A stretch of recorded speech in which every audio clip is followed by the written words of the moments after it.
মনের কোঠাঘর হতে যেজন যাই চলে, তার শর্ত বা চাহিদা হবে না পূরণ। যেত যদি বলে, কোনো অভিযোগ থাকতো না তার উপর। বলতো যদি, আমাকে তুমি করো না নির্ভর। তবু আশ্বস্ত হতো এই মন, হতে যে পারেনি তার মনের মতন। এই দিয়েই সান্ত্বনা দিতাম নিজেকে, সে সুখী হোক সব দিক থেকে। কিন্তু কিছু না বলে চলে যাওয়া কি বা বোঝালো, আমি ঠিক থাকবো নাকি হব অগোছালো। কি বা নির্ণয় করলো, সে বুঝবো কি আমি, তার কাছে কি আমি মূল্যহীন নাকি দামি। না, আমি পারিনি এই কঠিন নির্ণয় নিতে।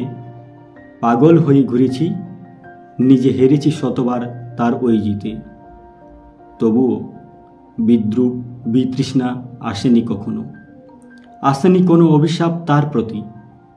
শুভকামনা জানিয়েছি বারবার, নিজে কলঙ্ক সাগরে ডুবেছি তারে করিতে সতী। আজ সে সুখে আছে জানিয়ে আমি শান্তি পাই মনে। হয়তো সে আমার কাছে থাকলে এই সুখ কখনো পেত না তার জীবনে। আমি মনে মনে ধন্যবাদ করি অদৃশ্য বিধাতাই, যা করেছ সবই ভালো। তবুও মন কেন নীরবে কেঁদে যায়।